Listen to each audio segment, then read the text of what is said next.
Each one, teach one. Each one, reach one.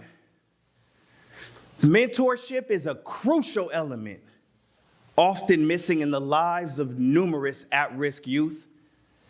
An element that could literally save their lives.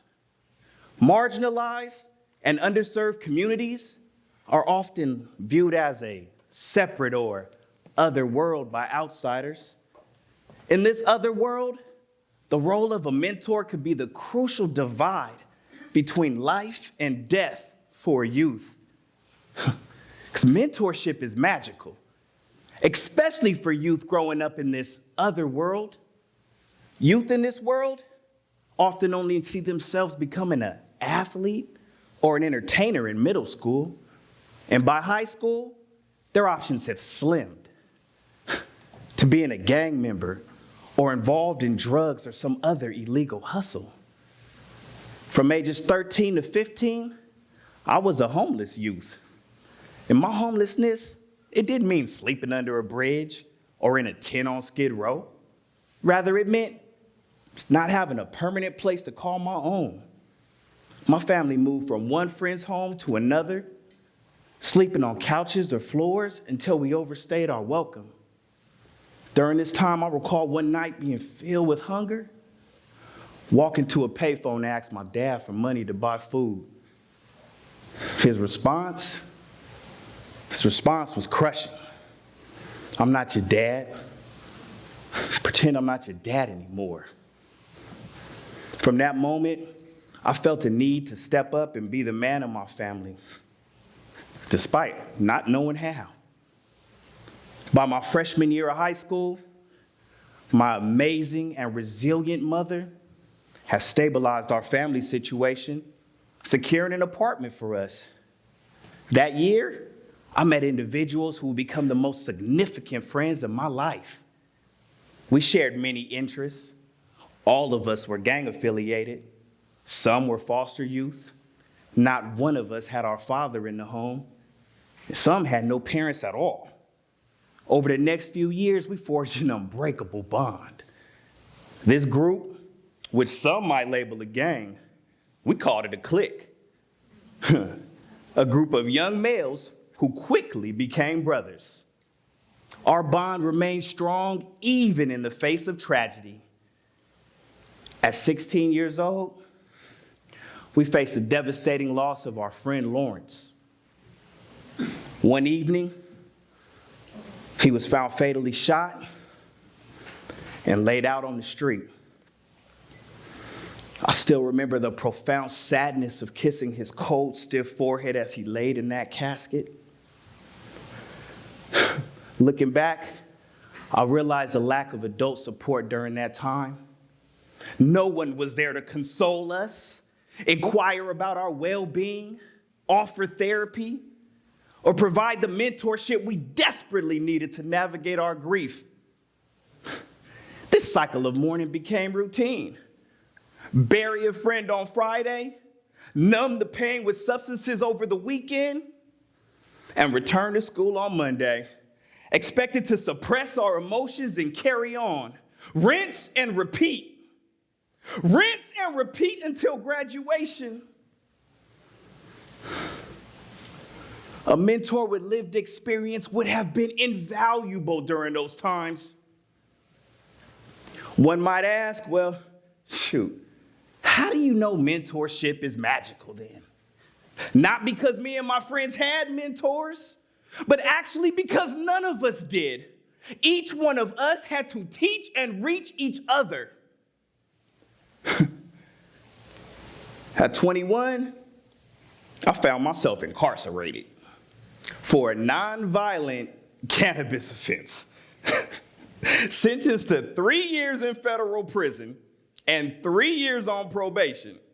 I spent time in 9 different institutions spread across the United States as a first-time offender. All over 10 pounds of weed, something that's now legal and on the stock market. But we're going to put a pin in that. That deserves its own TED Talk in itself. Okay.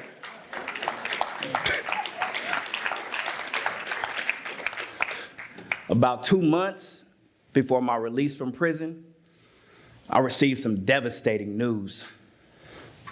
My dear friend and brother Richard, whom we call Fantastic,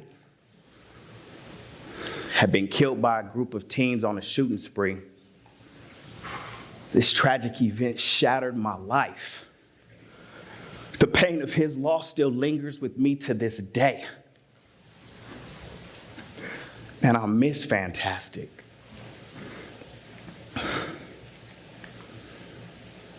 Upon my release from prison, I wasn't suddenly a changed man devoted to community service. I was torn, with one foot still in the streets, yet something inside of me was shifting.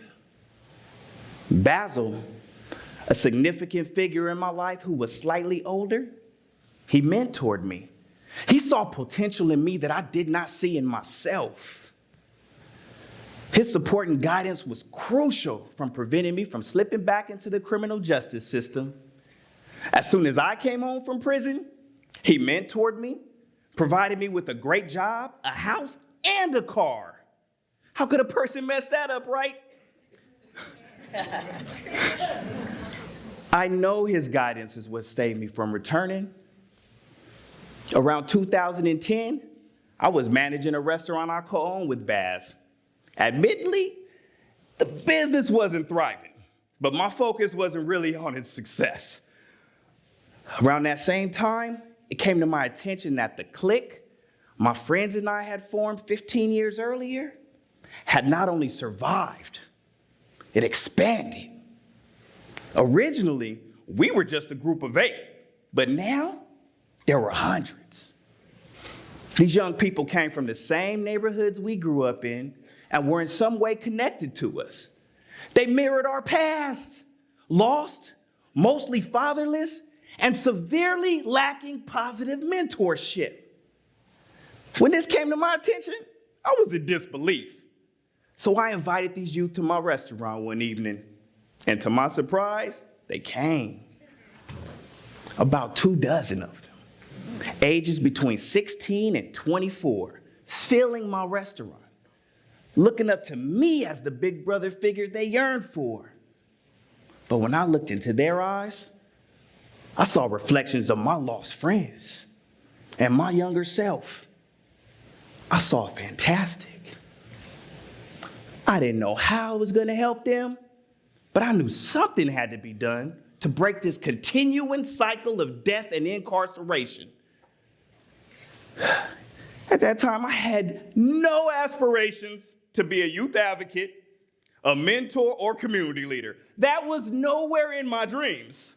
My dreams were simple: drawing comic books, throwing reggae concerts, enjoying my life, and frying fish.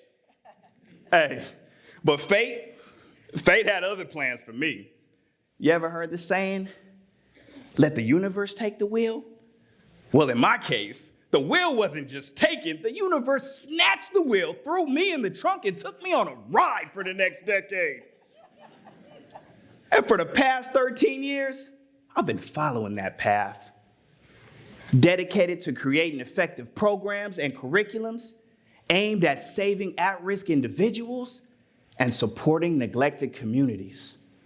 And this work has been my life's mission.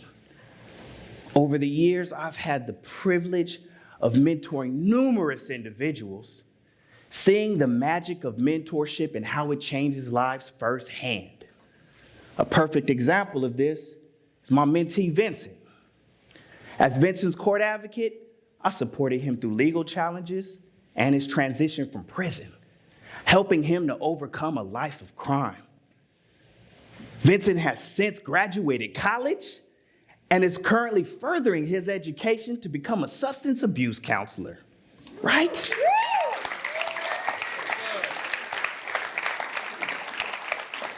Now using his lived experience to mentor at-risk youth, embodying both resilience and transformation. Nothing beats the feeling of seeing turnaround stories like that. That feeling is magical. However, this journey does have its shadows. It's been years of me taking on other people's pain while continuing to ignore my own. To this day, I have not truly mourned the loss of my friends. And instead, I've transferred the pain into passion and that passion into purpose, full speed ahead with no brakes. The weight of this work, it really hit hard during the pandemic quarantine. A stillness I hadn't known for years had set in. Nothing could have prepared me emotionally for what was to come in 2021. A year marked by staggering loss. Each month,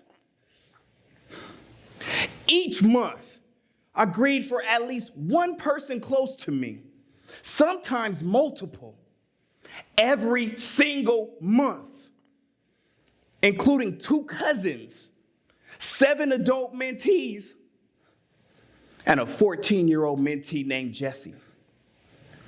Jesse had been ignoring my outreach for months. And then one late night, he called me at 2:45 a.m. In that call, he expressed his love for me. He said I'm more than a mentor to him. He told me I was more like a father, a brother. We talked and made plans for his future. And before that call ended, Jesse made me promise that in the morning, I would call his mother and tell her he loved her. Heartbreakingly, just hours after our talk ended, he was found unresponsive, making me the last person he ever spoke to. Jesse knew he was dying when he called me, and this was actually him telling me goodbye. The pain of that moment will live with me for the rest of my life. I extend my deepest respect to all mentors out there. This work is challenging, yet it is profoundly necessary. Mentorship has the power to transform lives. Despite the losses I've recounted, the positive impact I've witnessed and contributed to through mentorship is tremendous. We are in a 911 state of emergency. I urge, even beg for a change in perspective. We must stop viewing underserved communities as the other world. Let this not just be a stern message that ends in applause and is forgotten by next Wednesday. Leave here today and believe in the power of mentorship. My own lack of mentorship growing up underscores its value. Mentorship extends beyond formal roles. It starts with the young people in your life, even in your family. Are you a parent or just paying rent? A parent must be a coach, a guide, a leader. Leave here today and actively become a mentor. Seek out a young person in need. Volunteer with an organization or be a guiding force for a neighborhood kid. Mentorship isn't just a role. It is a profound journey. Let us all embrace the ethos of each one. Teach one. Teach one. Each one. Reach one. And make a difference in the lives of those who need us most. Each one. Teach one. Each one. Reach one. Thank you.